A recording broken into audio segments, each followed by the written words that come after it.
What is up, guys? And if you've watched my videos before, you know that I don't really like Resident Evil 6 that much. But I did make a post, and of right now, it was at 50-50 with Resident Evil 6 and another one. So that means that I'm willingly going to glaze 10 things Resident Evil 6 did wrong. What? No, all right. I know that sounds bad. But before we get into the 10 things, here's a super brief history of Resident Evil 6 that you might not know. So getting started, it started production in 2010, trying to fix some stuff that Resident Evil 5 did wrong. But they fixed like 2 things, but just f***ed up the rest. So let's start with one of the things that Resident Evil 6 did. Only better if you compare it to Resident Evil 5. So let's start with number 1. The AI in Resident Evil 5 is almost impossible to play with without a friend or online.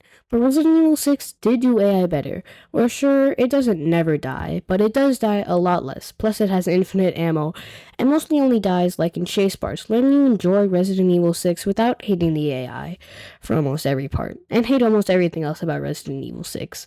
Plus, they also have better aim than Resident Evil 5, giving you a better chance if there's an enemy about to hit you when you're on low health. That hasn't happened to me before. Don't ask how many times I died in Resident Evil 5. But, yeah, so the chances of surviving if you're out of ammo is actually okay, because you don't have to worry about managing both your inventory and the AI inventory.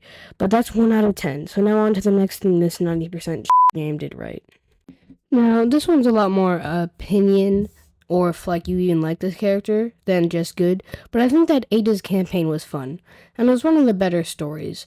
I mean, I know a lot of people like Jake and Cherries, but I think that Ada's campaign was good. But you know, it's more opinion, so this is more of a shorter one compared to one. But now let's get on to a longer one, and about a game mechanic. So let's start with number 3. Now, the guns in Resident Evil 6 mostly suck a lot, but there was one gun mechanic in Resident Evil 6 that wasn't in any other game, at least in the Resident Evil games, and that is dual guns with handguns, letting you shoot 2 bullets at once and faster, which allows you to get the game done quicker, theoretically, which we know is needed to beat this game. Now, sure, there is a huge caveat with this one good gun feature, is that you can only do it with Leon's starter gun. But, you know, the bar for Resident Evil 6 is kind of low, so this is the best gun mechanic, other than just it actually working. But on to number 4. I was thinking, what else could Resident Evil 6 have done better than it hit me? And no, I did not just Google what people liked, and it was that Sherry can regenerate, showing that she did not just make it completely out of Raccoon City the same. I mean, neither did Leon or Jill. Leon got PTSD, but, you know, she got superpowers, so. Yeah, it was also a shorter one, but I don't know, guys. I think 10 things might be too much. Anyway, I'll do another thing out of 10. So, I know that this is basically kind of like the first one where it's only good compared to the other game, but one thing that Resident Evil 6 does right is no microtransactions.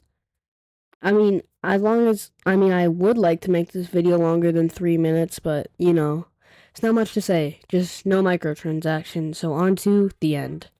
Now, I know that was only 5, but, you know, I thought long and hard, and that was the only 5 things I could think of. So, yeah, all in all, Resident Evil 6 sucks. Very hard. So, I will see you in the next one. Hopefully, it won't be a 3-week gap.